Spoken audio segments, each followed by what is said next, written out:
বৰ্তমান সময়ত সমূহ অসমবাসীৰ বাবে এটি বেয়া খবৰ ওলাই আহিছে আৰু সেই খবৰটো মই আসলে কেনেকৈ কওঁ আপোনালোকৰ আগত মই ভাবি পোৱা নাই কিন্তু উপায় নাই মই নিউজ দিয়া মানুহ আপোনালোককটো জনাবই লাগিব আৰু বৰ্তমান সময়ত ওলাই অহা আটাইতকৈ বেছি ডাঙৰ খবৰটো হৈছে যে ভাৰত বনাম জিম্বাবৱেৰ মাজত যি 5খনীয়া টি20 মেচৰ এটা সিৰিজ চলি আছে সেই সিৰিজটোৰ ইতিমধ্যে দুখনকৈ মেচ হৈ গৈছে আৰু বাকি থকা 3খন মেচৰ পৰা এজন খেলুৱৈ বাহিৰ হৈ গৈছে বুলি ক'ব লাগিব আৰু এই খেলুৱৈজনৰ নাম হৈছে ৰিয়ান পৰাগ হয় আপোনালোকে ঠিকই শুনি আছে কিন্তু দলৰ পৰা বাহিৰ হোৱা নাই মই কৈ আছো প্লেইং 11ৰ পৰা ৰিয়ান পৰাগ এতিয়া বাহিৰ হোৱাটো নিশ্চিত হৈ পৰিছে কাৰণ আহিবলগীয়া টাইমত বা বাকি থকা 3খন মেচৰ বাবে আমাৰ ভাৰতীয় ক্ৰিকেট দলটি এতিয়া সলনি হ'বলৈ গৈ আছে আৰু 3 গৰাকী মোষ্ট সিনিয়ৰ প্লেয়াৰ ভাৰতৰ আহি আছে প্ৰথম গৰাকী হৈছে য়শস্বী জয়সৱাল সঞ্জু চেমছন তাৰ লগতে শিৱম দুবে আহি আছে গতিকে সেই 3 গৰাকী খেলুৱৈ যেতিয়া আহি যাব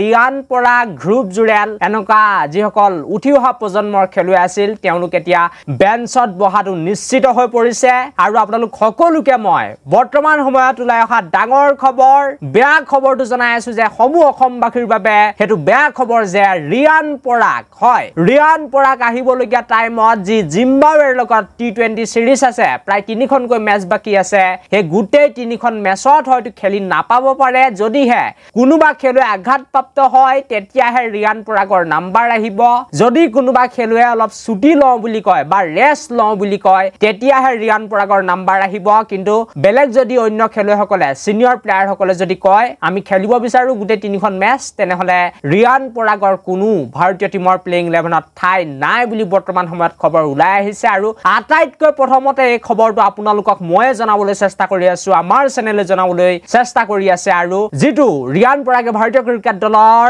প্লেইং 11ত স্থান পাব বা ভাৰতীয় দলত স্থান পাব বুলিও আমাৰ চেনেলৰ ফালৰ পৰাই ফাৰ্স্ট টাইম জনোৱা হৈছিল প্ৰায় 2টা সপ্তাহৰ আগতেই আৰু এতিয়া আটাইতকৈ প্ৰথমতে আমাৰ চেনেলে জনাবলৈ চেষ্টা কৰিছো যে যদি ভাৰতীয় টিমৰ কোনো এতিয়া খেলুৱৈ আঘাতপ্ৰাপ্ত নহয় বা তেওঁলোকে আৰাম বা বিশ্ৰাম নিবিচাৰে তেনেহলে ৰিয়ান পৰাগে এতিয়া বেঞ্চত বহিব লাগিব স্পষ্ট হৈ গৈছে যে ৰিয়ান পৰাগৰ ভাৰতীয় টিমত এতিয়া কোনো স্থান নাই বা প্লেইং 11ত ঠাই নাই বুলি ক'ব লাগিব আৰু আহিবলগীয়া টাইমত দেখাটো লক্ষণীয় হ'ব যে ৰিয়ান পৰাগ ভাৰতীয় দলত থাকিবনে হেতু আসলতে দেখাটো লক্ষণীয় হ'ব কিন্তু জিম্বাবৱে সিৰিজ যেহেতু চলি আছে সেই সিৰিজৰ বাকি 3খন মেচত হয়তো ৰিয়ান পৰাগে ভাৰতীয় টিমৰ প্লেইং 11ত স্থান লাভ নকৰিব পাৰে এটো এতিয়া স্পষ্ট হোৱা লাহে লাহে দেখা গৈছে এটোৱে আছিল বৰ্তমান সময়ত ওলাই অহা সমূহ অসমবাসীৰ বাবে বেয়া খবৰ যদি ভিডিওটো চাই আপোনালোকে ভাল পালে তেনেহলে ভিডিওটো এটা লাইক কৰিব লগতে চেনেলটো এনেকুৱা ধৰণৰ সুন্দৰ খবৰৰ বাবে এতিয়া সাবস্ক্ৰাইব কৰি থৈ যাবলৈ নাপাহৰিব thank you for watching this video